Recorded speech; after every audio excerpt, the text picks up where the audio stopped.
మొదలు పెడదామంట.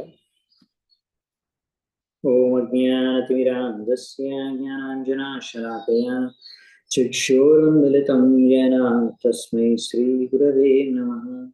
శ్రీచైతన్యమనోభీష్టం స్థాపితం येन భూతలే స్వయం రూపః కదా మహ్యం దదాతి స్వపదాంతికం.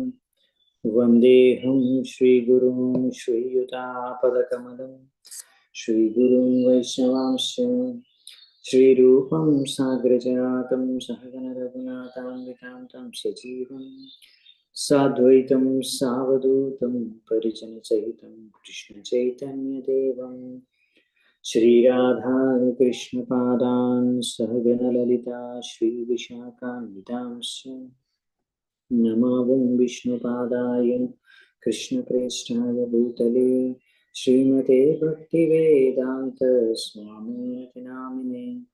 నమస్తే సారస్వతే దేవే గౌరవాణి ప్రచారిణే నిర్విశేష శూన్యవాది పాశ్చాత్య దేశధారిణే.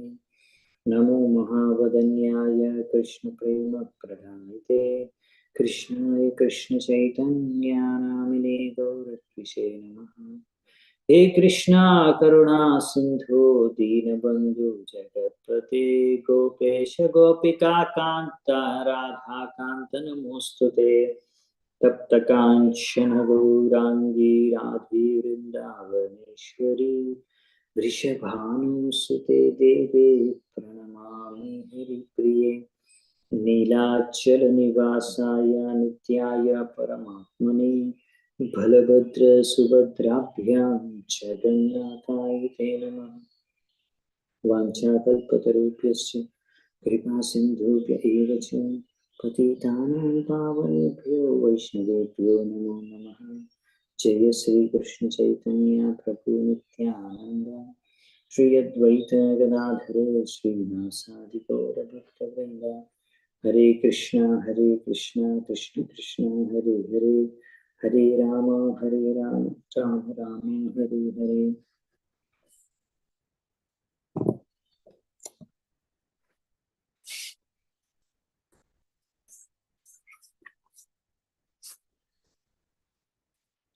సో మనం ఈరోజు శ్రీమద్ భాగవతం 8వ స్కందం 20వ అధ్యాయం మొదటి శ్లోకం నుంచి ఈరోజు ఆరంభిద్దామంట. సో ఈ అధ్యాయం పేరు వచ్చేసి, ఇప్పుడు బలి మహారాజు మొత్తం ఆయన సంపత్తి అంతా, లోకాలు మొత్తం బ్రహ్మాండం ఏదైతే ఆయన ఇప్పుడు ఆక్రమించుకున్నాడు అదంతా మళ్ళీ ఇప్పుడు భగవంతుడికి సమర్పించేసుకుంటాడు. సో ఈ విధంగా ఇప్పుడు భగవంతుడికి ఎలా శరణాగతి అవుతాడు అనే విషయాన్ని యొక్క అధ్యాయంలో మనం చూస్తాము. ఇంతకుముందు మనం ఆల్రెడీ చూసాము, వామన దేవావతారంలో వచ్చి భగవంతుడు 3 పాదాల భూమిని అడిగాడు.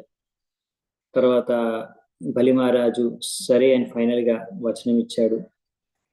మాట ఇచ్చిన తర్వాత శుక్రాచార్యుడు అన్నాడు, ఇది కరెక్ట్ కాదు, నువ్వు మాట తప్పినా పర్వాలేదు కానీ ఆయనకి 3 అడుగుల భూమి ఇయ్యకు, ఎందుకంటే ఆయన విష్ణువు మొత్తం 3 అడుగుల భూమిలో అలా అడిగేసి మొత్తం నీ దగ్గర ఉన్న ఆస్తి సంపద అంతా తీసేసుకుంటాడు అని హెచ్చరించిన. ఇప్పుడు బలి మహారాజు మనకు తెలిసిందే ఈ స్టోరీ, కానీ ఎందుకు ఎలా చేశాడనేది చాలా అద్భుతం. ఆయన ఎలా మరి ఆయన తన గురువుని ఎలా ఉల్లంఘించాడు, అలా గురువు ఇచ్చిన ఆదేశాన్ని ఉల్లంఘించి మరి అలా భగవంతుడికి శరణాగతం అవ్వచ్చా? సో ఈ విషయాలు ఈ యొక్క అధ్యాయంలో మనం చూస్తాం. చాలా ఇంపార్టెంట్ ఆస్పెక్ట్ అన్నమాట. ఒక విధంగా యాక్చువల్లీ మన శాస్త్రాల్లో కూడా ఇచ్చారు, కొన్ని సందర్భాల్లో మనము గురువుని కూడా త్యాగం చేయొచ్చు, గురువు యొక్క ఆదేశాన్ని కూడా ఉల్లంఘించవచ్చు. అది ఏ సందర్భాల్లో అనేది శాస్త్రాల్లో ఇచ్చారు. అది ఐడిసి కోర్సులో ఒకసారి కవర్ చేస్తాము.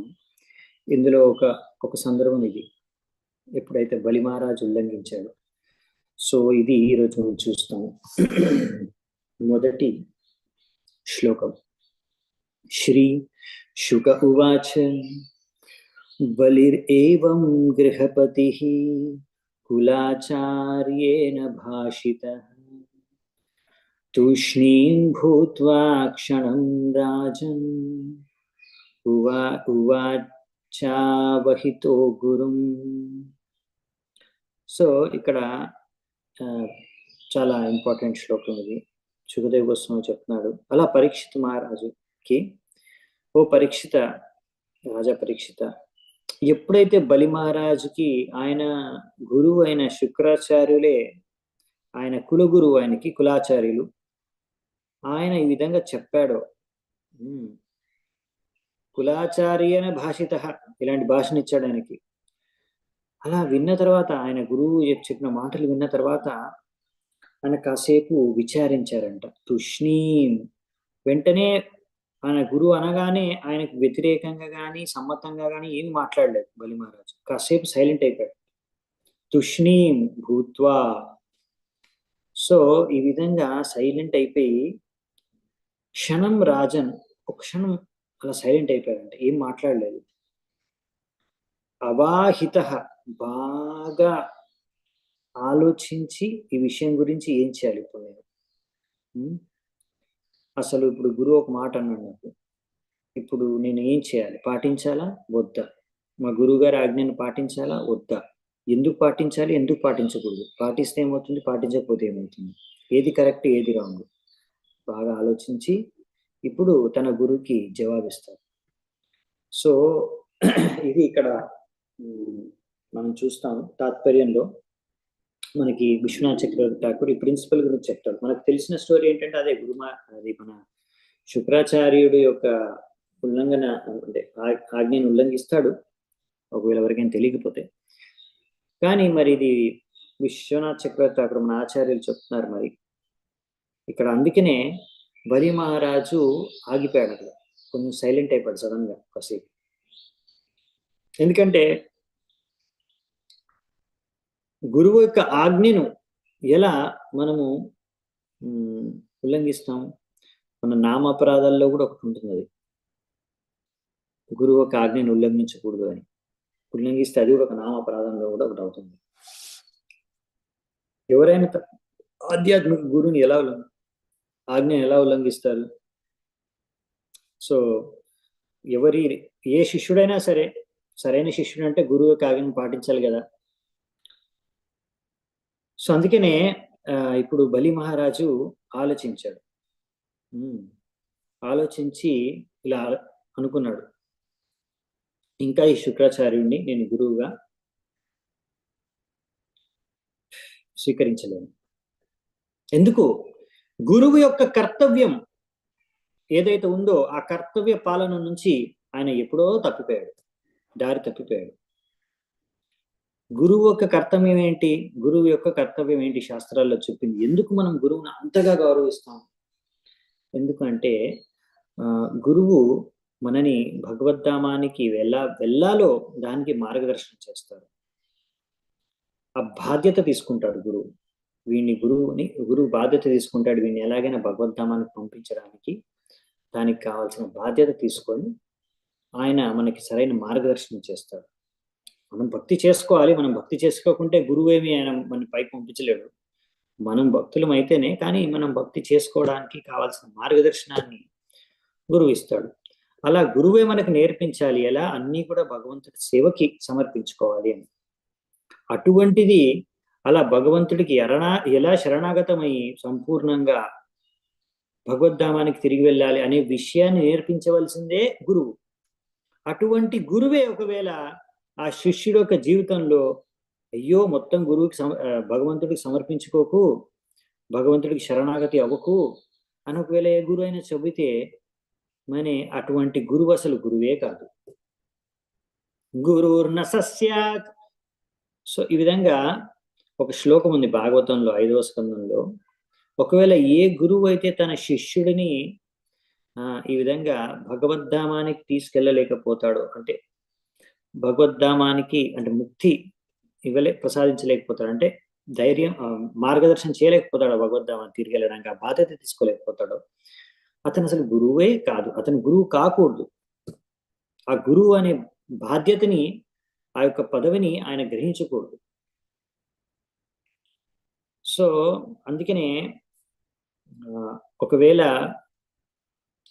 ఒకవేళ తన శిష్యులని ఇలా ఆధ్యాత్మిక జీవితంలో, భక్తి మార్గంలో ముందుకు తీసుకెళ్ళలేకపోతే ఆ వ్యక్తి గురువు కాదు, అలాంటి వ్యక్తి గురువు అవ్వకూడదు. సో అందుకనే జీవితం యొక్క లక్ష్యమే ఏంటంటే భగవంతుడికి మనం భక్తులం అయిపోయి ఈ విధంగా భగవంతుడిని అర్థం చేసుకొని భగవంతుడికి శరణాగతమై అలా భగవద్ధామానికి తిరిగి వెళ్ళడం. త్యక్వా దేహం పునర్జన్మ నైతి మామేతి. సో అర్జున, అది కృష్ణుడు భగవద్గీతలు చెప్తాడు అర్జునుడికి, నన్ను తెలుసుకో, నాకు శరణాగతము, భగవద్ధామానికి తిరిగి వచ్చేసి మళ్ళీ ఇక్కడ రావాల్సిన అవసరం లేదు. సో ఈ కార్యసిద్ధిలో బేసికలీ గురువు అనే భగవంతుడి ప్రతినిధి మనకి భగవంతుడి చెప్పిన వాక్యాలనే మనకు సరిగ్గా బోధించి మార్గదర్శనం చేసి ఇందులో మనకి యాక్చువల్లీ హెల్ప్ చేస్తారు. కానీ ఇప్పుడు ఇక్కడ ఏం జరుగుతుందంటే రివర్స్. శుక్రాచార్యు ఆయన గురువే ఆయన శిష్యుడికి అంటున్నాడు, భగవంతుడికి ఇచ్చిన మాటని తప్పు అంటున్నాడు.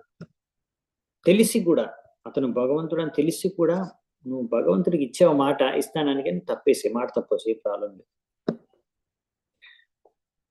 సో ఇది అందుకనే బలి మహారాజు ఆలోచిస్తున్నాడు అనమాట. సో అనుకున్నాడు, ఒకవేళ నేను నా గురువు యొక్క ఆజ్ఞను ఉల్లంఘిస్తే నా తరఫు నుంచి, నా సైడ్ నుంచి, నా వైపు నుంచి ఏమీ తప్పు ఉండదు. ఈ విషయం పైన ఆలోచించి ఆయన ఫైనల్గా అలా ఆయన ఇంకా గురువు యొక్క ఆదేశాన్ని నేను పాటించను, ఆయన ఈ ఆదేశం ఏదైతే ఇచ్చాడో అది నేను పాటించను. ఇది చాలా డిఫికల్ట్ అండి డిసిషన్ తీసుకోవడం, అంత ఈజీ కాదు. ముఖ్యంగా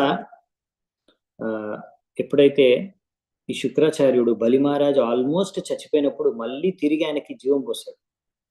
ఆయన ఒక ఆశీర్వాదంతోనే బలి మహారాజు ఆయన యొక్క కృపతోని ముల్లోకాలు జయించాడు, స్వర్గాన్ని జయించాడు, ఇంద్రుని నోడిచ్చేశాడు, దేవతలు నోడిచ్చేశాడు. సో దీంట్లో ఆయనకు గురువు యొక్క కృప, ఆశీర్వాదం, సహాయం ఎంతో దొరికింది. అటువంటి గురువు అంటే ఒక్కొక్కసారి మనకి ఏంటంటే ఏ గురువు నుంచి మనకి ఎటువంటి సహాయము, లాభము, ఆధ్యాత్మికంగా ఏమి దొరకకపోతే భౌతికంగా ఒక్కొక్కసారి త్యాగం చేయడం ఈజీ, వాళ్ళు ఇంకా తప్పుగా మనకి మార్గదర్శనం చేస్తారు. కానీ ఒకవేళ ఇలా ఒకరు శుక్రాచార్యుడు వంటి గురువు ఆయనకి ఎంతో యాక్చువల్లీ ఉపకారం చేశారు. ఒక విధంగా చెప్పాలంటే అవసరమైనట్టు ప్రాణాపాయ పరిస్థితి నుంచి కూడా రక్షించాడు బలి మహారాజుకి ఆయన శక్తితో, ఆయన మంత్రశక్తితో, సంజీవని మంత్రంతో. అందుకనే బలి మహారాజుకి డెసిషన్ తీసుకోవడం చాలా కష్టం. సో అందుకే ఆలోచిస్తుండే, మరి నేను ఈ యొక్క గురువుని త్యాగం చేయాలా, లేకపోతే ఇప్పుడు భగవంతుడికి ఇచ్చిన మాటను నిలబెట్టుకొని భగవంతుడిని సంతృప్తి పరచడానికి మరి గురువు మాటను ఉల్లంఘించి కూడా అన్ని కూడా భగవంతుడికి సమర్పించుకోను ఒకవేళ అది అవసరం ఉంటే. సో అందుకే ఈ విషయం గురించి ఆలోచించడానికి కొంచెం టైం తీసుకున్నాడు అందుకే బలి మహారాజు. అందుకే ఇక్కడ అలా తుష్ణీం భూత్వా క్షణం రాజన్ అని అన్నారు.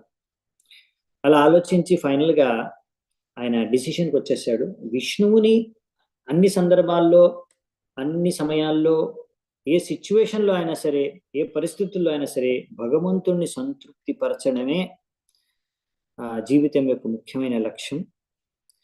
దానికోసం గురువు యొక్క ఆజ్ఞను ఉల్లంఘించవలసి వచ్చినా సరే అనేసి ఆయన ఒక డిసిషన్కి వచ్చేసాడు. సో ఇలా ఎవరైనా గురువు అని చెప్పారు విష్ణు భక్తికి అగెయిన్స్ట్ గా మీకు ఎవరైనా ప్రచారం చేస్తే అతన్ని మనం గురువుగా మనం స్వీకరించలేము. అంటే విష్ణువుకి నువ్వు భక్తి చేసుకోకు, విష్ణుకి నువ్వు శరణాగతం అవ్వకు, విష్ణువుకి నువ్వు సేవ చేసుకోకు, విష్ణు భక్తే చేసుకోకు, భగవంతుడి మాట వినకు, భగవంతుడికి ఇచ్చిన మాట తప్పు, ఇలాంటి ఎవరైనా గురువు మనకి చెబితే అలాంటి గురువు కాదు, అలాంటి గురువుని త్యాగం చేయొచ్చు. సో ఈ విధంగా if one has falsely accepted such a Guru, one should reject him. అంటే మనము తప్పు చేసి తెలియక ఏదో తెలియక తప్పు చేసి మనం ఒక గురువుని చూస్ చేసేసుకున్నాం, ఇతను నా గురువు అని అనుకున్నాం. కానీ తర్వాత తెలిసింది, ఓహో ఇతను ఇలాంటి గురువా అని. సో అందుకనే ఇలాంటి గురువులను మనం త్యాగం చేయొచ్చు, ఇది శాస్త్రాల్లో ఉంది, ఇది ఏమి తప్పు కాదు. ఇది చాలా ఇంపార్టెంట్ కాన్సెప్ట్. ఐడిసిలో దీని గురించి బాగా డీటెయిల్గా ఒక చాప్టర్ ఉంటుంది, గురువుని ఎలా త్యాగం చేయాలి అవసరం వచ్చిన సమయాల్లో, లేకపోతే తప్పనిసరి ఎమర్జెన్సీ సిచ్యువేషన్స్ లో. మహాభారతం ఉద్యోగ పర్వంలో ఈ శ్లోకం వస్తుంది.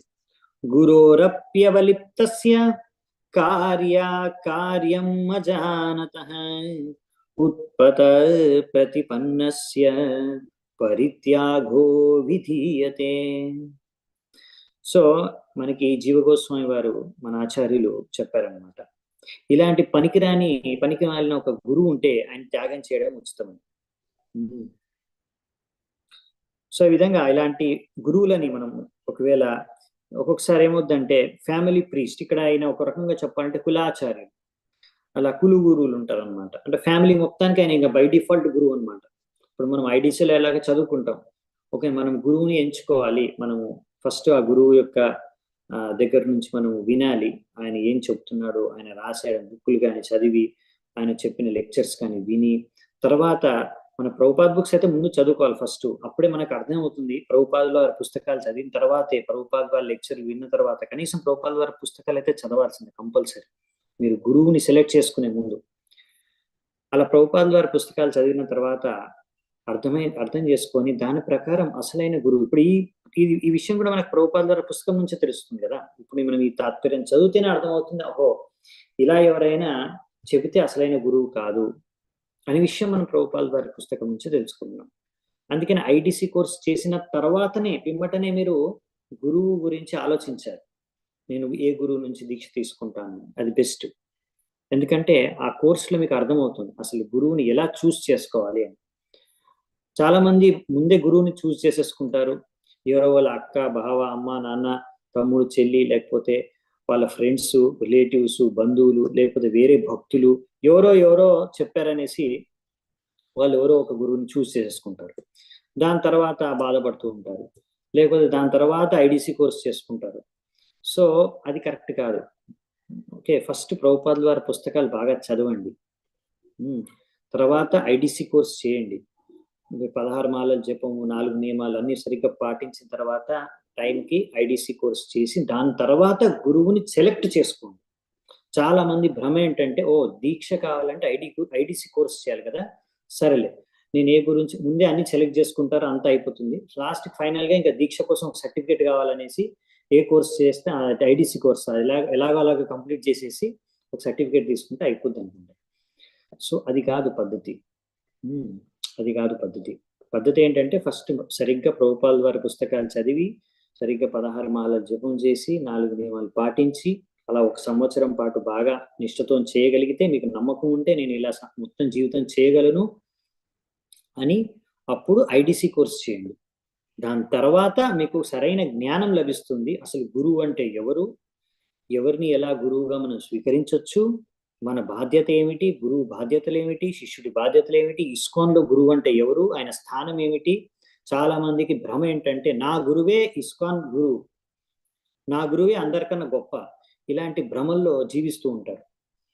సో అలా ఇంకొక గురువులతోని, ఇంకొక శిష్యులతోని, ఇస్కాన్లో విభిన్న సభ్యులతోని మనం ఎలా వ్యవహరించాలి, వాళ్ళతో ఎలా మాట్లాడాలి, ఎలా నడుచుకోవాలి. సో ఒకవేళ గురువు పతనమైపోతే ఏం చేయాలి, గురువు దగ్గర దీక్ష తీసుకోవడానికి ప్రాసెస్ ఏంటి, ప్రొసీజర్ ఏంటి, గురువులో మనం చూడవలసిన లక్షణాలు ఏమిటి, ఇలా ప్రభుపాదుల వారి స్థానం ఏంటి, ప్రభుపాదుల వారి ప్రాముఖ్యత ఏంటి ఇస్కాన్లో, అసలు ఇస్కాన్ మందిరం ఎందుకు ఉంది, ఇస్కాన్ మందిరం ద్వారా మనం ఎందుకు కనెక్ట్ అయి ఉండాలి, అది ఎంత అవసరం, ఇస్కాన్ అంతా ఐకమత్యంగా ఉండడానికి ఎంత కృషి మనం చేయాలి మన పాటు. ఇలా ఎన్నో విషయాలు, చాలా ఇంపార్టెంట్ విషయాలు ఐడిసి కోర్సులో ఉంటాయి. సో అందుకనే ఐడిసి కోర్స్ చాలా ఇంపార్టెంట్ ఆ విధంగా, అందుకే దాన్ని స్టార్ట్ చేశారు. సో మనకి జీవగోస్వామి పాదులు చెప్తారు ఆచార్యులు, ఇలా ఎవరైనా సరైన గురువు లేకపోతే, ఇలాంటి గురువు తప్పుడు శిక్షణలు తప్పుడు మార్గదర్శనం చేస్తే అలాంటి గురువును మనం స్వీకరించకూడదు. చాలా మంది అంటారు, ప్రభుజీ మరి మాకు ఎలా తెలుస్తుంది, స్టార్టింగ్ లో ఎవరో ఒకరు మమ్మల్ని తీసుకొచ్చారు భక్తిలో, మాకు స్టార్టింగ్ లో ఏం తెలీదు, అప్పుడు ఎవరో ఒకరికి ఈ గురువు దగ్గర మీరు దీక్ష తీసుకోవడం చెప్పేశారు మాకు. సో అలాంటివి ఇస్కాన్ లో జరిగాయి, ఇప్పుడు కూడా అక్కడక్కడ జరుగుతున్నాయి. అలాంటివి జరగకూడదు అనేసి ఐడిసి కోర్స్ పెట్టారు. కాబట్టి ఆ ఐడిసి కోర్సులో మీకు తెలిసిపోతుంది ఒకవేళ మీకు ఎవరైనా తప్పుగా మార్గదర్శనం చేశారా ఈ విధంగా. ఎవరైనా మీకు ఐడిసి కోర్స్ కన్నా ముందే ఫిక్స్ చేసేసి మిమ్మల్ని ఈ గురువు నుంచి మీరు దీక్ష తీసుకోవాలి అనేసి, కాకపోతే ఇప్పుడు ఐడిసి కోర్స్ చేయాలి ఎందుకంటే లేకపోతే కంపల్సరీ సర్టిఫికెట్ అని మీకు ఐడిసి కోర్స్ లో దూర్ చేశారనుకోండి, అయినా అక్కడ కూడా ఒక్కొక్కసారి ఏమవుతుందంటే సరిగ్గా ఐడిసి కోర్స్ చెప్పరు ఒక్కొక్కసారి కొంతమంది టీచర్స్ సరిగ్గా. అందుకనే అలాంటి సమయాల్లో కూడా అందుకని ఐడిసి బుక్ కూడా ఉంది, ఐడిసి మొత్తం బుక్ ఉంది, ఐడిసి కోర్స్ మెటీరియల్ ఉంది. అందుకే మీరు కూడా సొంతంగా చదువుకోవాలి, గుడ్డిగా ఎవరో చెప్పింది వినేసి నమ్మకూడదు. ఇస్కాన్ బయట కానీ ఇస్కాన్ లోపల కానీ ఎక్కడైనా సరే జీవితంలో గుడ్డిగా నమ్మకూడదు. సొంతంగా మీరు ప్రభుపాద ద్వారా పుస్తకాలు చదవండి, సొంతంగా ఐడిసి కోర్స్ మెటీరియల్ ఉందా చదవండి, తీసి బద్ధకంగా ఉండకండి ఈ విషయంలో మాత్రం.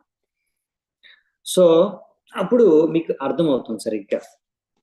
సో ఈ విధంగా సరైన పద్ధతి ద్వారా మనం తెలుసుకోవాలి. తెలియకపోతే అది అజ్ఞానంలో ఉంటే అదేమి నాకు తెలియదు కాబట్టి తప్పు అయిపోయింది. తెలియక తప్పు చేసినా తెలిసి తప్పు చేసినా తప్పే. అవునా? తెలిసి మీరు చేతిని మంటల్లో పెట్టినా తెలియకుండా పెట్టినా చెయ్యి మాత్రం కాలుతుంది. అయ్యో నాకు తెలియదు మంటలో చేయి పెడితే కాలుతుందని, సరే ఇప్పుడు తెలిసింది కదా ఇంకోసారి పెట్టద్దు.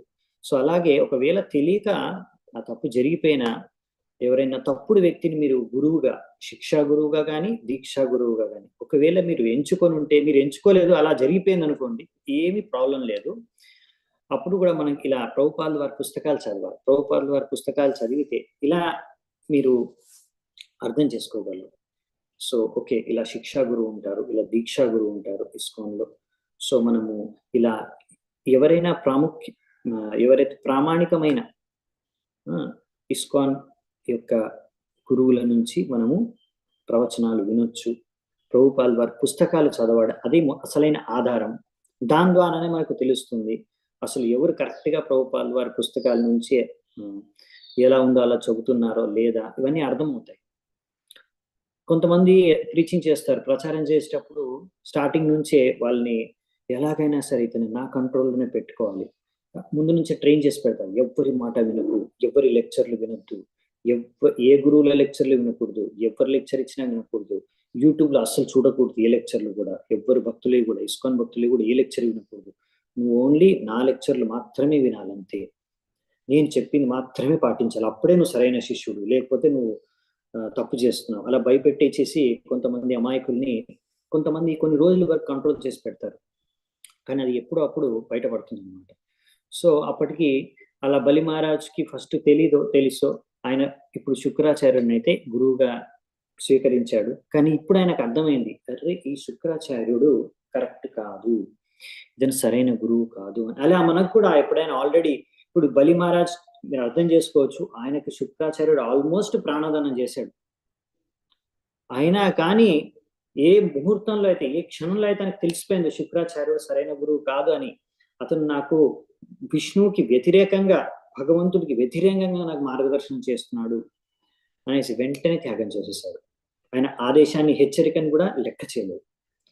సో మీరు అర్థం చేసుకోవాలి, మీరు నేర్చుకోవాలి ఈ విషయం. చాలాసార్లు ఈ విషయంలో కొంతమందికి చాలా కన్ఫ్యూజన్లో పడిపోతారు. అరే నేను నాకు తెలియకో తెలుసో ఎవరో ఇతన్ని సెలెక్ట్ చేసుకున్నాను నా శిక్షా గురువుగా లేకపోతే దీక్షా గురువుగా, కానీ తర్వాత అర్థమైంది అరే ఇతను సరైన వ్యక్తి కాదు. అర్థమైనప్పుడు భయపడాల్సిన అవసరం లేదు, అలాంటి వ్యక్తి కాదు అని మీకు ఇప్పుడు ప్రభుపాద పుస్తకాలు చదివిన తర్వాత, సరైన ఈ యొక్క జ్ఞానం తెలిసిన తర్వాత అప్పుడు అలాంటి వ్యక్తిని వదిలేసి సరైన గురువుని ఎంచుకోవాలి, అందులో తప్పేం లేదనమాట. కానీ ఒక గురువు మార్గదర్శనంలో మనం భక్తి చేసుకోవాలి. సో సరైన గురువు దగ్గర దీక్ష, సరైన వ్యక్తి దగ్గర శిక్ష అనేది గ్రహించాలి. సో అందుకనే సత్కర్మణి పునో విప్రో మంత్ర తంత్ర విశారద అవైష్ణవో గురుర్నశ్యాద్ వైష్ణవస్వపచో గురు. అందుకే చాలా ఇంపార్టెంట్. ఏదో ఆయన చాలా పండితుడు, ప్రభుజీ ఆయనకు చాలా శాస్త్రాలు తెలుసు, ఇప్పుడు శుక్రాచార్య కూడా చాలా శాస్త్రాలు తెలుసండి, ఆయన చాలా ఇంటెలిజెంట్, అందుకే కదా నిపుణుడు అనమాట. సత్కర్మ నో విప్రో, అలాంటి శుక్రాచార్యుడు.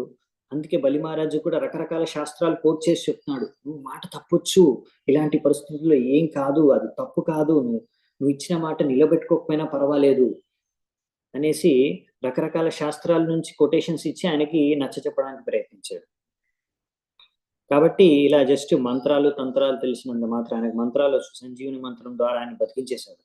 సో శుక్రాచార్యుడు అంత సింపుల్ సాధారణమైన గురేం కాదు, చాలా పవర్ఫుల్, చాలా శక్తివంతుడు, చాలా పెద్ద పండితుడు, చాలా బుద్ధిమంతుడు, అన్ని కూడా ఉన్నాయి. కానీ అవైష్ణవో గురుర్న స్యాత్, కానీ అతను అవైష్ణవు. ఒకవేళ వైష్ణవుడు కాకపోతే మనం అతన్ని గురువుగా స్వీకరించలేము. సో ఈ విధంగా ఒకవేళ ఒక వ్యక్తి స్వపాచు అంటే తక్కువ కులం, చాలా ఒక కుక్క మాంసం తినే కులంలో పుట్టిన వారైనా సరే, ఒకవేళ అతను శుద్ధ వైష్ణవుడు అయితే అతన్ని మనం గురువుగా స్వీకరించాలి. సో ఇది చాలా ఇంపార్టెంట్ అని మనం అర్థం చేసుకోవాల్సింది. సో మనము ఒక మంచి వైష్ణవుడిని గురువుగా స్వీకరించాలన్నమాట. ఎందుకంటే వైష్ణవులు అంటే వాళ్ళు విష్ణువుని ఆరాధిస్తారు, అలాగే అందరినీ కూడా వాళ్ళ శిష్యుల్ని కానీ ఎవరికైతే అందరినీ కూడా భగవంతుడి యొక్క సేవలో వాళ్ళు నియుక్తం చేస్తారు. సో అందుకనే ఎప్పుడైతే మీకు గైడ్ చేసే వాళ్ళు, ఒకవేళ మీకు ఇలాంటి గురువులు ఎవరైనా దొరికిపోతే, శిక్షా గురువులు కానీ ఎవరైనా మిమ్మల్ని గైడ్ చేసేవాళ్ళు, వాళ్ళు మిమ్మల్ని ఇలా గైడ్ చేశారనుకోండి, మీరు ఇస్కాన్ టెంపుల్కి వెళ్ళకండి, ప్రభుపాదుల పుస్తకాలు చదవకండి, ఏ భక్తులతో కలవకండి, ఓన్లీ నా మాటే వినండి, నేను చెప్పిందే వినండి, నేను చెప్పిందే వేదం, అలాంటివి మీకు నేర్పిస్తే మీరు అర్థం చేసుకోవాలి మీరు సరైన వాళ్ళు కాదు అని. ఇస్కాన్కి అగెయిన్స్ట్గా మిమ్మల్ని తయారు చేస్తే అది కూడా సరైనది కాదని తెలుసుకోవాలి. సో ఈ విధంగా మనకి అందుకని సరైన గురువులు ఎవరని తెలుసుకోవాలి. అది ప్రభుపాదుల వారి పుస్తకాలు చదివితే తెలుస్తుంది. అప్పుడు ఇలా బలి మహారాజు ఎలాంటి నిర్ణయం తీసుకున్నాడో మనకు దాని నుంచి అర్థమవుతుంది, ఓకే ఇలాంటి నిర్ణయం కూడా తీసుకోవచ్చు, ఇదేం తప్పు కాదు అని.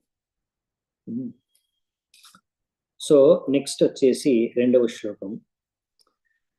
శ్రీ బలిరువాచ.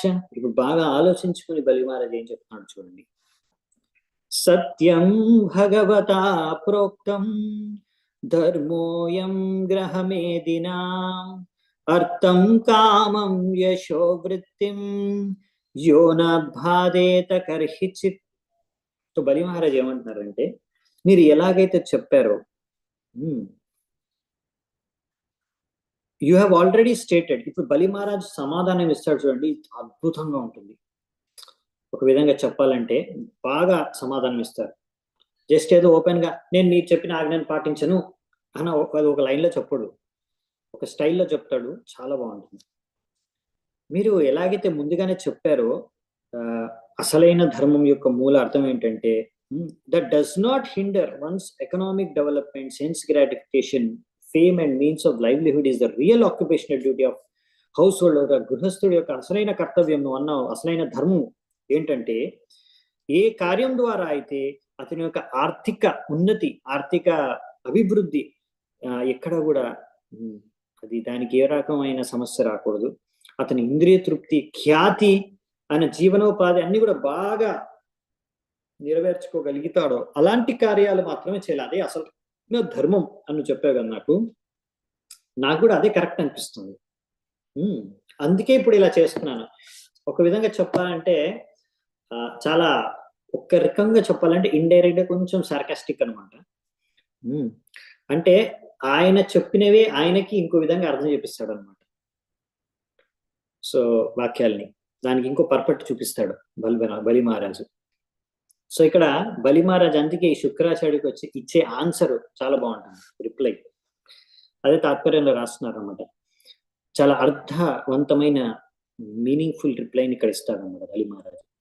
ఎందుకంటే శుక్రాచార్యుడు అన్నాడు కదా, అసలైన ముఖ్యమైనది ఏంటంటే, అరే నువ్వు ఎలా బతుకుతావో చూసుకో, దాని గురించి నీ మొత్తం సంపదాన్ని ఇచ్చేస్తే నువ్వేం తింటావు, నువ్వేం భోగిస్తావు, నువ్వు ఎలా బతుకుతావు, అది దాని గురించి ఆలోచించు. అది ముఖ్యమైనది, ఇంపార్టెంట్. మాట నిలబెట్టుకోవాలనుకుంటున్నావు, అది ఇంపార్టెంట్ కాదు అని అంటున్నాడు. సో కాబట్టి ఓహో, కరెక్టే నువ్వు అన్నావు కదా, ఇవన్నీ ఇంపార్టెంట్ అని నువ్వు చెప్పింది కరెక్టే. సో ఈ సమయంలో ఇప్పుడు నెక్స్ట్ తర్వాత చూద్దామంటే ప్రభుపాల్ గారు ఇంకొన్ని పాయింట్స్ రాస్తున్నారు మనకి. దాని తర్వాత నెక్స్ట్ చూద్దాం శ్లోకం కూడా దాని తర్వాత. ఈ సమయంలో ఈ కలియుగంలో ఈ యొక్క ఐడియా అనేది చాలా ఇంపార్టెంట్ అనమాట. ఎందుకంటే చాలా మంది no one is prepare to accept any religious principles. చాలా మంది ఇలాంటి ఐడియాతో ఉంటారు. ఒకవేళ మీరు ధర్మాన్ని పాటిస్తే నా ఆర్థిక అభివృద్ధి జరగదు అని భయం వచ్చింది, ఆ విషయం తెలిస్తే అతను ధర్మాన్ని పాటించదు. సో ఆ కేటగిరీ పర్సన్ అనమాట.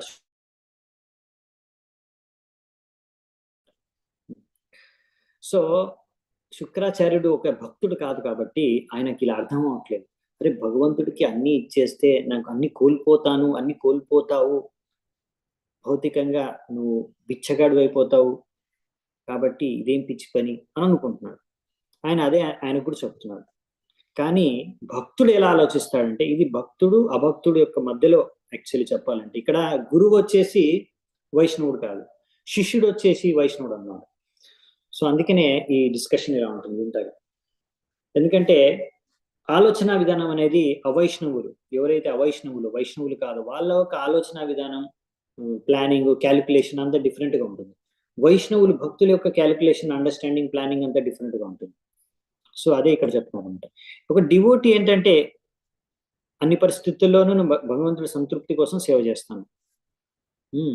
ఇలా నా సేవలో ఏదైనా బాధ, ఏదైనా అడ్డంకి వస్తే దాన్ని నేను తొలగించేస్తాను, లేకపోతే దాన్ని నేను వదిలేస్తాను. సో ఇది భక్తి యొక్క ప్రిన్సిపల్ అనమాట. ఆనుకూల్యస్య సంకల్ప ప్రతికూల్యస్య వర్జనం. నాకు ఏది భక్తి మార్గంలో భగవంతుడి దగ్గరికి వెళ్ళడానికి ఏది అనుకూలంగా ఉంటే అవన్నీ నేను గ్రహిస్తాను, తీసుకుంటాను, నాతో పాటు ముందుకెళ్తాను. ఏదైతే బాధ అడ్డంకిగా ఉంటే దాన్ని వదిలేస్తాను. ఇప్పుడు గురువే బాధ అయిపోయాడు, ఇక్కడ బలి మహారాజ్కి గురువే ఒక అడ్డంకి అయిపోయాడు, కాబట్టి గురువుని వదిలేస్తాను బలి మహారాజ్. అది ప్రిన్సిపల్ భక్తిలో, రైట్? సో అందుకనే ఇక్కడ బలి మహారాజ్ ఈ రకంగా నిర్ణయం తీసుకుంటున్నాడు అనమాట. సో ఇప్పుడు బలి మహారాజ్ అనేది ఏంటంటే, ఇప్పుడు ఆయనకి భగవంతుడికి మొత్తం సమర్పించుకునే ఒక అవకాశం దొరికింది. అవునా? ఎంతమంది మీ దగ్గరికి వచ్చి భగవంతుడు స్వయంగా అడుగుతున్నాడు, నాకు ఇది ఇవ్వమ్మా, నాకు ఇది కావాలి అని. భగవంతుడికి ఎలాగో అవసరం లేదు. అయినా ఇప్పుడు ఒకవేళ భగవంతుడే వచ్చి డైరెక్ట్ గా అడుగుతే మిమ్మల్ని మీరివ్వర. సో ఇటువంటిది వామన దేవుడి రూపంలో వచ్చి భగవంతుడు డైరెక్ట్ గా అడుగుతాడు, నాకు ఇది కావాలి అని. అందులో ఇప్పుడు బలి మహారాజ్ ఆల్రెడీ మాట కూడా ఇచ్చేసాడు, నేను ఇస్తాను అని. సో దీని తర్వాత ఆయన గురువు అంటాడు వద్దు, ఇవ్వద్దు అని. సో మీరు అర్థం చేసుకోండి. సో అందుకని ఇక్కడ శుక్రాచార్యుడు ఏంటంటే, ఒక విధంగా చెప్పాలంటే ఆయన యొక్క హెచ్చరిక ద్వారా తన శిష్యుణ్ణి అడ్డుకుంటున్నాడు భక్తి చేసుకోవడానికి. సో ఇటువంటి పరిస్థితుల్లో అందుకనే బలి మహారాజ్ ఇలా డిసైడ్ చేసుకున్నాడు, ఇటువంటి పరిస్థితుల్లో నేను మరి ఏది అడ్డంకిగా వస్తుందో దాన్ని నేను తొలగించేసేయాలి. అందుకని వెంటనే ఆయన శుక్రాచార్యుడు యొక్క హెచ్చరిక కానీ, ఆయన అడ్వైస్ కానీ, ఆయన ఆదేశం కానీ దాన్ని ఉల్లంఘించేశాడు. ఆయన చేయాల్సిన కర్తవ్యం, కార్యం తెలుసు ఆయనకి, ఏదో భగవంతుడికి ఎలా సమర్పించుకోవాలని. అందుకే అన్ని కూడా ఆయన భగవంతుడికి సమర్పించుకున్నాడు. సో బలి మహారాజు ఎలా ఆలోచిస్తున్నాడు, శుక్రాచార్యుడు ఎలా ఆలోచిస్తున్నాడు, ఈ రెండు విషయాలు ఇక్కడ మీరు గమనించవచ్చు అనమాట బేసికలీ. నెక్స్ట్ 3వ శ్లోకం. సచాహం విత్తలోభేన ప్రత్యచక్షే కథం ద్విజం ప్రతిశ్రుత్యా దదామితి ప్రహ్రాది కితవోయత. ఏమంటాడంటే, మీరు చెప్పింది కరెక్టే. మీరు అంటున్నారు కదా ఇలా ఖ్యాతి, ఇలాంటి జీవనోపాధి ఇవన్నీ కూడా ఇవన్నీ నశించిపోతాయి, నువ్వు ఇలా పనులు చేయకని. ఇవన్నీ కాపాడుకోవాలని, ఖ్యాతి కాపాడుకోవాలని చాలా ఇంపార్టెంట్ అంటున్నావు కదా. ఇవన్నీ కూడా భౌతికంగా అదే అసలైన ధర్మం అంటున్నావు కదా. ఇవన్నీ నశించిపోయే కార్యాలు చేయకూడదు అంటున్నావు కదా. సో అందుకనే ఇక్కడ అంటున్నాడు, నేను ప్రహ్లాదు మహారాజు యొక్క మనవడిని కాబట్టి ఒక డబ్బుకి ఆశపడి నేను ఎలా ఇచ్చిన మాటను తప్పగలను? నేను ఆల్రెడీ మాట ఇచ్చేసాను. నేను ఒక ఈ భూమి, ఇంత భూమి, 3 అడుగుల భూమి ఇస్తానని మాట ఇచ్చేసాను. కాబట్టి ఇప్పుడు ఒక బ్రాహ్మణుడిని ముఖ్యంగా ఎలా మోసం చేయగలను నేను? అంటే ఒక బ్రాహ్మణుని మోసం చేస్తే నీకు ఎంత పెద్ద ఖ్యాతి వస్తుంది, ఎంత గొప్పవాడైపోతాను, అందరు నేను ప్రశంసిస్తారా? ఓ ఒక బ్రాహ్మణుని మోసం చేశాడు, మా బ్రాహ్మణుడికి ఇచ్చి మాట తప్పాడు అని నీకు ఎంత గొప్ప ఖ్యాతి వస్తుంది. అంటే ఇండైరెక్ట్ గా సార్కాస్టిక్ గా చెప్తున్నాడు అనమాట. నువ్వు అన్నావు కదా ఇలా ఖ్యాతి కోల్పోయే పనులు చేయకూడదు అనేసి, మరి బ్రాహ్మణుడికి ఇచ్చేస్తే, మరి బ్రాహ్మణుడికి ఇచ్చిన మాట తప్పితే మరి అది సరైందేనా? ఇంకొకటి మరి నేను ప్రహ్లాదు మహారాజుడి యొక్క మనవడిని, మరి ఆయన శుద్ధ భక్తుడు, మరి ఆయన అసుర పరివారంలోనే పుట్టాడు. సో బేసికలీ ఇక్కడ విషయం అన్నమాట, ఇది చాలా స్పెషల్. సో బలి మహారాజు ఇక్కడ అందుకే ఇవాళ అంటున్నారు అనమాట. సో బేసికలీ భక్తుల్లో ఇప్పుడు ప్రహ్లాద్ మహారాజ్ చాలా గొప్ప భక్తుడు, శుద్ధ భక్తుడు, నాకు తెలుసు ఆల్రెడీ. సో భక్తుల్లో ఇక్కడ 2 రకాలు ఉంటారు. ఒకరు సాధన కృప, ఇంకోరు కృపా సిద్ధ.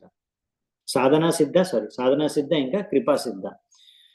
సాధన సిద్ధ అంటే ఎవరైతే సాధన చేసుకొని అన్ని నియమాలు పాటించి నిష్ఠతో శాస్త్రాలలో చెప్పిన నియమాలన్నీ పాటించి తద్వారా గురువు ఆదేశానుసారంగా భక్తి మార్గంలో ముందుకు వెళ్తూ ఎవరైతే సమయానుసారంగా అన్ని కార్యాలు చేసుకుంటూ భక్తి కార్యాలు చేసుకుంటూ సాధన ద్వారా వాళ్ళు సిద్ధి సాధించారు, పర్ఫెక్షన్ వచ్చిందో.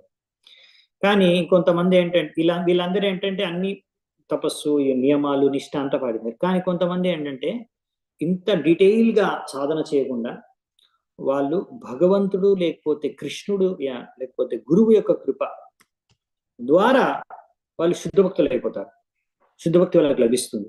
అలాంటి వారిని కృపా సిద్ధ అంటారు. ఉదాహరణకి యజ్ఞపతులు, మనకి ఉదాహరణ వస్తుంది యజ్ఞపతులది. మనం 10వ స్కంధంలో వాళ్ళ గురించి డీటెయిల్ గా చదువుకుంటాము. బ్రాహ్మణుల యొక్క పత్నిలు అనమాట. వాళ్ళు ఎలా కృష్ణుడి యొక్క కృప వాళ్ళకి లభించింది అది చూస్తాం అక్కడ. అలా వాళ్ళకి డైరెక్ట్ వాళ్ళు ఏం పెద్ద పెద్ద పెద్ద యజ్ఞాలు శాస్త్రాలు చదవడం అవన్నీ చేయలేదు. ఇంకా చెప్పాలంటే వాళ్ళ పతిదేవుల యొక్క ఆజ్ఞను కూడా ఉల్లంఘించేశారు. వాళ్ళ పతిదేవులు ఎంతో పెద్ద పండితులు, యజ్ఞాలు చేస్తుంటారు.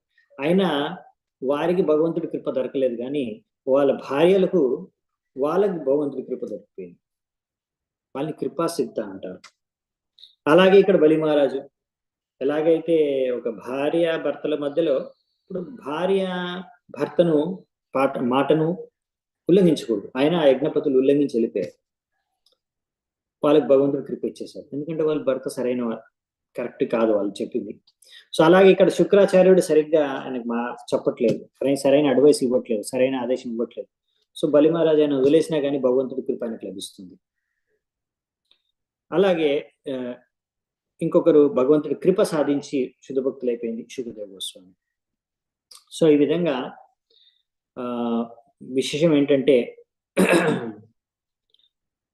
ఇక్కడ బలి మహారాజు వచ్చేసి ఆయన ఇలా తన యొక్క తాతయ్య అయిన శుద్ధ భక్తుడైన ప్రహ్లాదు మహారాజు యొక్క కృప లభించింది ఆయనకి.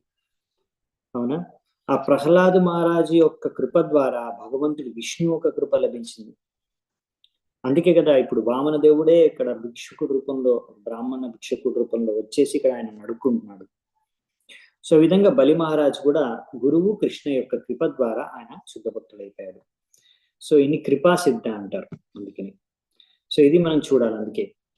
సో ఇప్పటి వరకు ఇంతకుముందు చూసాం బలి మహారాజు అసురులలో రాజుగా పుట్టి శుక్రాచార్యుని గురువుగా తీసుకొని ఆయన ప్రేరణ, ఆయన ఆశీర్వాదం అన్నిటితో దేవతలతో యుద్ధం చేసి దేవతల్ని ఓడించి, అఫ్ కోర్స్ బలి మహారాజు గొప్ప భక్తుడు, కానీ ఇప్పటి వరకు ఎవరికి అర్థం కాలేదు ఆయన ఎంత గొప్ప భక్తుడు అనేది. సో ఇప్పుడు అర్థమవుతుంది అందరికి. సో భగవంతుడు కూడా కృప ఎవరికంటే వాళ్ళకి ఇచ్చాడు. అదేంటి అలా కొంతమందికి కృప ఇచ్చేస్తాడు? అఫ్ కోర్స్ భగవంతుడి ఇష్టం, ఎవరికి కావాలంటే ఆయనకి వాళ్ళకి ఇవ్వచ్చు, గురువు భగవంతుడు. కానీ వాళ్ళు కూడా మనం చూస్తాము సరైన వ్యక్తులకి ఇస్తారు. ఇప్పుడు యజ్ఞపతులు కానీ ఇప్పుడు ఇక్కడ మనం చూస్తున్నాం బలి మహారాజు, ఎందుకంటే ఆయన సరైన యోగ్యమైన వ్యక్తి, మనకు అర్థమవుతుంది. సో ఈ విధంగా మనకి అందుకనే చైతన్య మహాప్రభు కూడా చైతన్య చరిత్రలో చెప్తారు, గురు కృష్ణ ప్రసాదిపాయ్ భక్తిలతా బీచ్. అవునా? సో ఇక్కడ ముఖ్యంగా బలి మహారాజు ప్రహ్లాద్ మహారాజు యొక్క కృప ద్వారా భక్తిలత బీజం అనేది లభించింది. అందుకే ఇక్కడ అంటాడు, నేను ప్రహ్లాద్ మహారాజు యొక్క మనవడిని. సో అది ఇక్కడ నా ఐడెంటిటీ, నా పరిచయం. సో ఈ ప్రహ్లాద్ మహారాజ్ ద్వారా ఆయనకు భక్తి యొక్క బీజం అనేది పడితే ఆ యొక్క దాని నుంచి ఫైనల్ గా ప్రేమ ఫలం, ప్రేమాపు వర్తో మహాన్, అది వామన దేవుడు వచ్చినప్పుడు అది ఫలం ఇచ్చింది అనమాట ఆ బీజం. సో ఈ విధంగా ఒక విధంగా చెప్పాలంటే అలా బలి మహారాజు లోపల ఆల్రెడీ ఒక భక్తి ఉంది భగవంతుడి పట్ల, అవునా? కానీ ఇలా ఆ భక్తి ద్వారా బలి మహారాజ్ శుద్ధుడైపోయాడు లోపల నుంచి.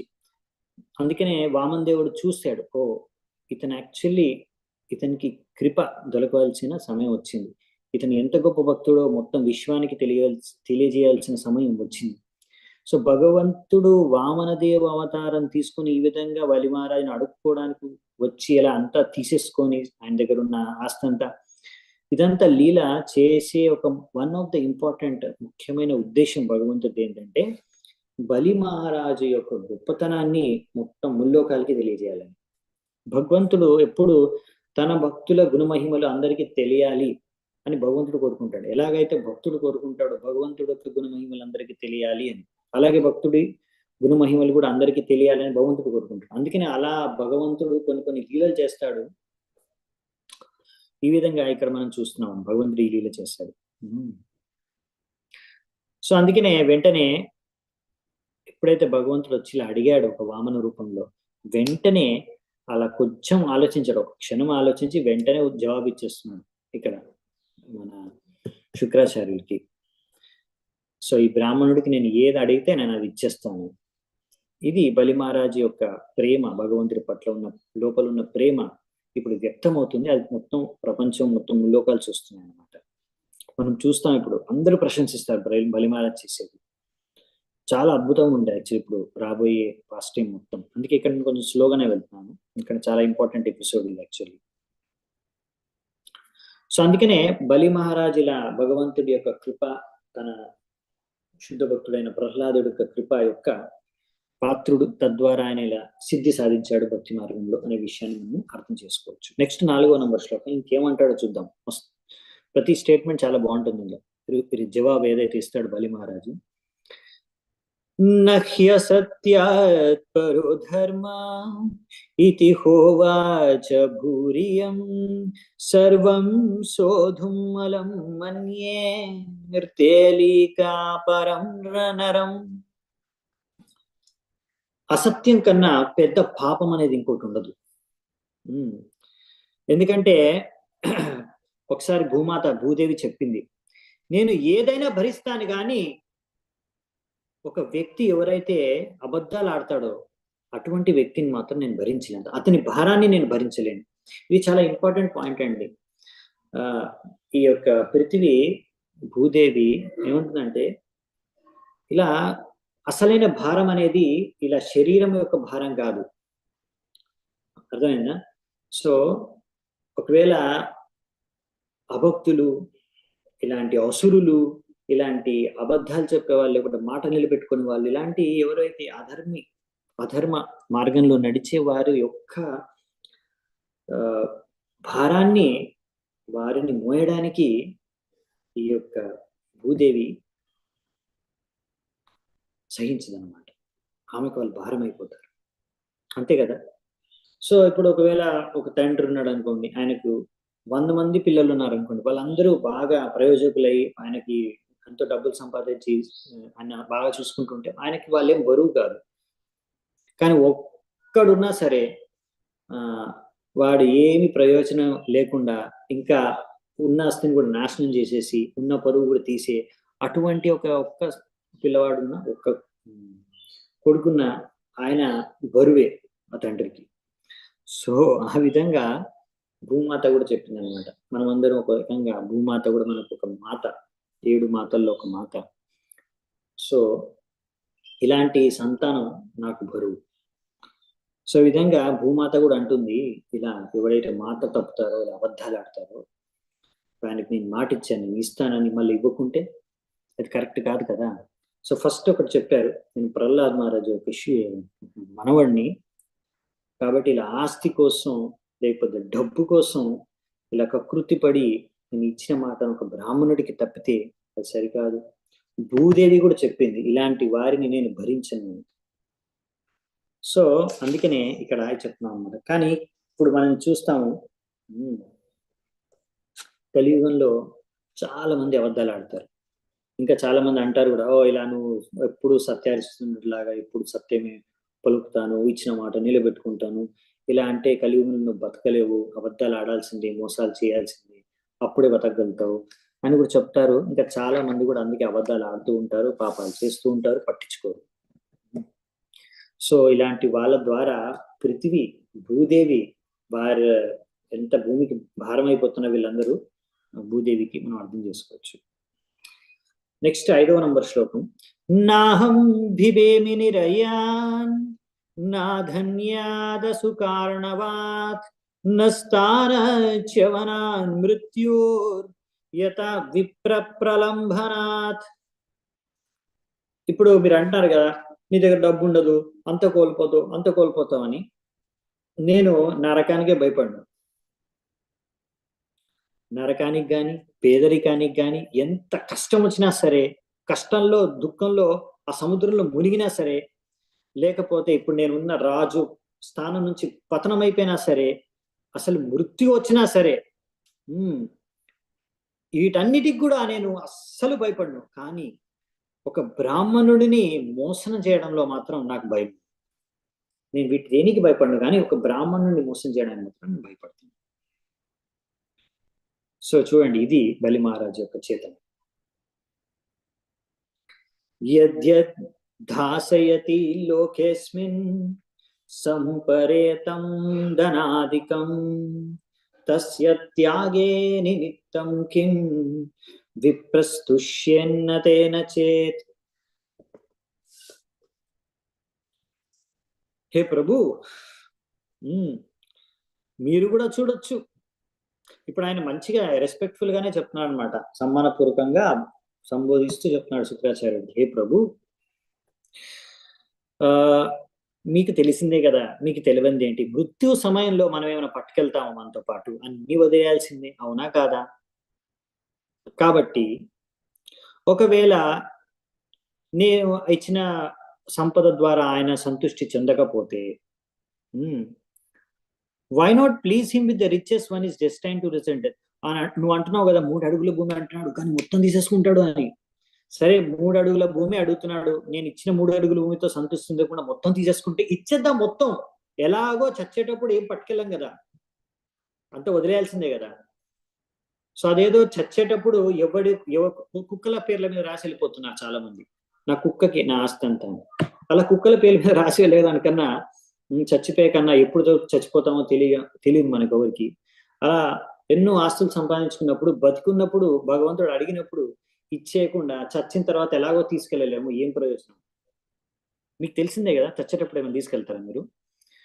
సో ఆ విధంగా ఇప్పుడు శుక్రాచార్యుడికి మళ్ళీ అంటున్నాడు అనమాట బలి మహారాజు. సో అందుకనే ఇక్కడ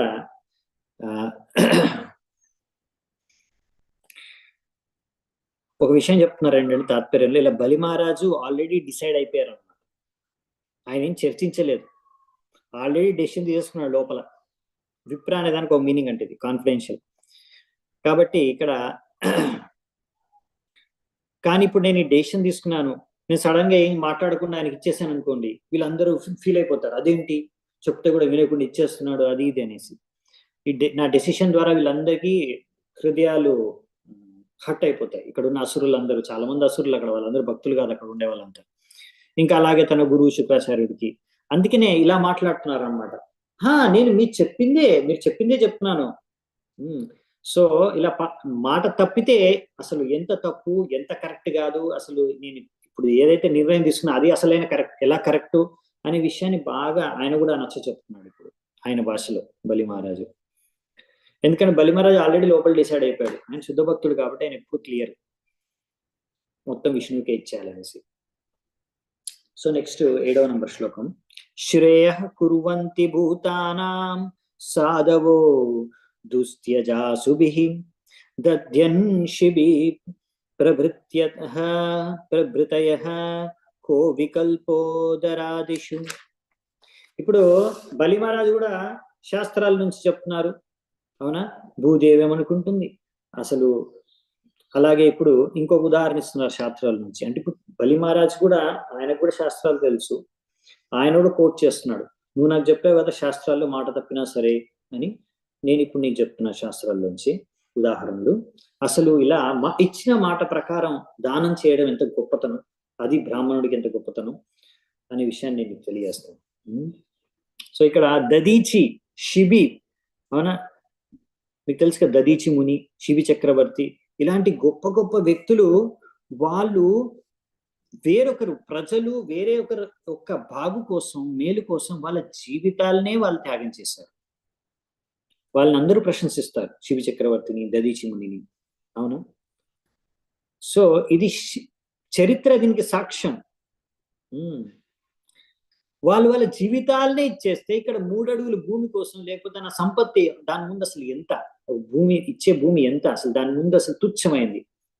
ఆయన అడిగేది నేను ఇవ్వాలనుకునేది. దీని గురించి ఇంత సీరియస్ గా ఆలోచించాలా? ఇందులో ఆలోచించాల్సిన విషయం ఉంది అసలు. సో ఈ విధంగా బలి మహారాజు యాక్చువల్లీ శుక్రాచార్యకు చెప్తున్నారు అనమాట. అసలు ఇందులో ఆలోచించాల్సినంత పాయింటే లేదు. అక్కడ జనాలు జీవితాలు ఇచ్చేశారు, దాని ద్వారా అందరూ వాళ్ళని ప్రశంసించారు. ఇక్కడ ఇక్కడ జస్ట్ ఒక 3 అడుగుల భూమి అడిగాడు, దానికి ఇవ్వడానికి ఒక మహా అంటే ఆయన మొత్తం సంపత్తి తీసుకుంటాడు, అది లెక్కే కాదు మనకి జీవితం ముందట. సో అందుకనే ఇక్కడ ఆయన కూడా లాజికల్ గా శాస్త్రాల్లోంచి నీతులన్నీ తీసి మరీ ఇక్కడ చెప్తున్నాడు అనమాట మన ఆయన గురువు, ఆయన శుక్రాచార్యులకి ఇప్పుడు. సో ఈ విధంగా ఆయన క్లారిటీ ఇస్తున్నాడు అనమాట, ఇలా చరిత్రలో ఎవరైనా చేశారా అని. అరే జీవితమే ఇచ్చేశారు వాళ్ళు, ఇది సంపత్తి, ధనము, భూమి ఏంటి. సో అందుకే బలి మహారాజు ఇక్కడ శిబి మహారాజు ఇంకా దదీచి యొక్క ఉదాహరణలు ఇస్తున్నారు అనమాట ఇక్కడ. సో చాలా మందికి తెలుసు ఈ స్టోరీస్, అందుకే నేను ఇప్పుడు డీటెయిల్స్ వెళ్ళట్లేదు. దదీచి ఇంకా శిబి మహారాజు యొక్క స్టోరీస్ అవి ఎలాగో భాగవతంలో చూసుకున్నాం, కొన్ని మళ్ళీ వచ్చినప్పుడు చూసుకుంటాము. సో ఈ విధంగా ఇక్కడ బేసికల్లీ బలి మహారాజ్ రెడీ అయిపోయాడు భగవంతుడి నుంచి, భగవంతుడి ముందు ఆయన శరణాగతుడే, ఆయనకి ఏది కావాలంటే అది ఇచ్చేయడానికి. అందుకని ఆయన భగవంతు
సన్నిమితే వరం త్యాగో వినాశే నియతే సతి.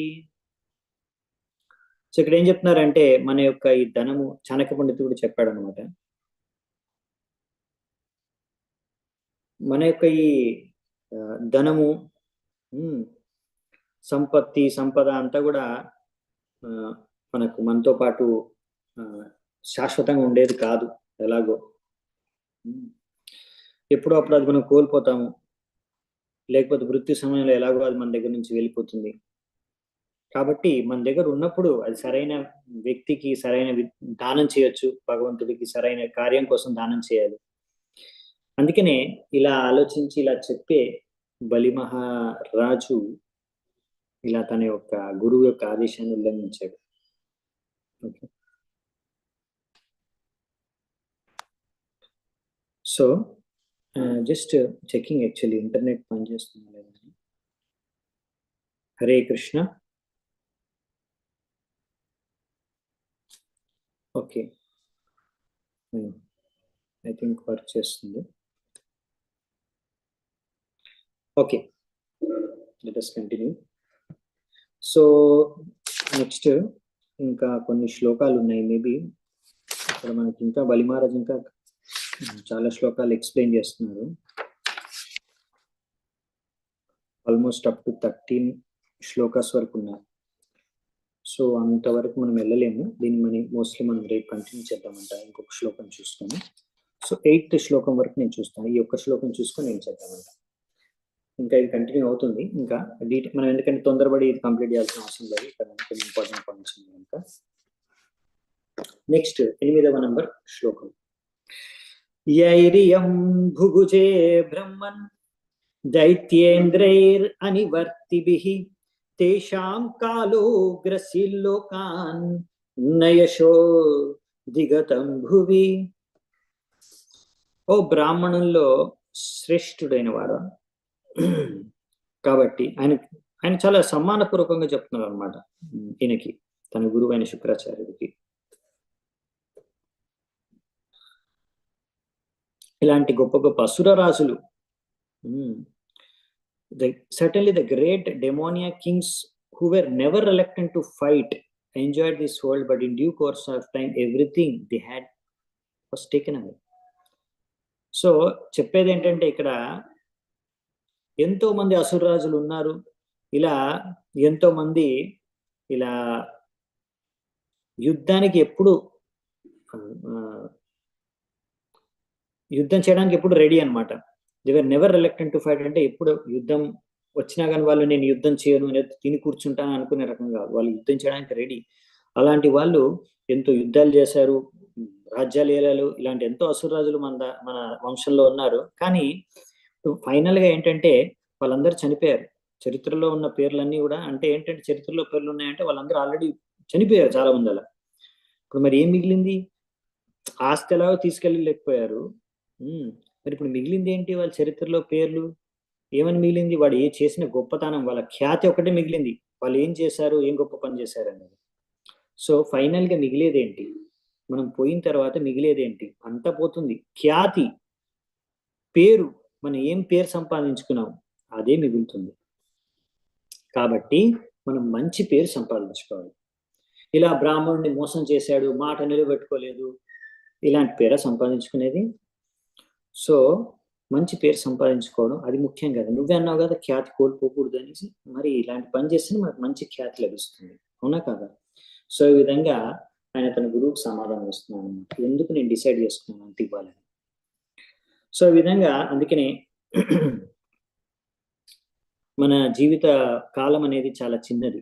అందులో ఏదో ఒక మంచి పని చేసి భగవంతుడికి భక్తి చేసుకొని నలుగురికి ఏదైనా భక్తి మార్గంలో తీసుకురావడానికి ఏదో విధంగా మనం సహాయం చేసి ఏదో సేవ చేసుకుంటే భగవంతుడికి, తద్వారా కనీసం మనకి యొక్క జీవితం సరిగ్గా వినియోగించుకున్న వాళ్ళం అవుతాము.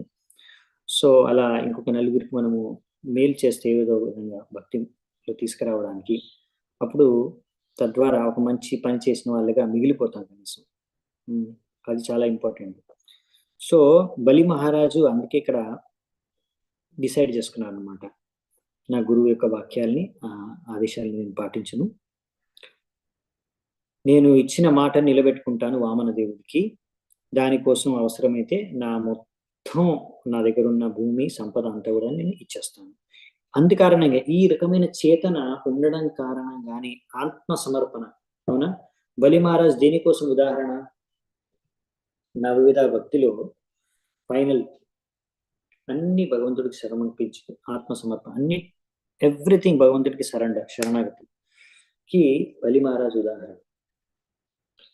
సో అందుకనే బలి మహారాజు 12 మహాజనుల్లో ఒకరు. బలిరువయ్యా సఖిరువయం, సుఖదేవ గోస్వామి అంటున్నారు స్వయంగా. బలి మహారాజు ఇంకా నేను, మేమందరం అందుకే మహాజనులు. సో ముఖ్యంగా 12 మంది మహాజనుల్లో ఒకరు బలి మహారాజు. ఎంతో మంది భక్తులు ఉన్నారండి, కానీ అందరినీ మహాజనులు చేయలేదు.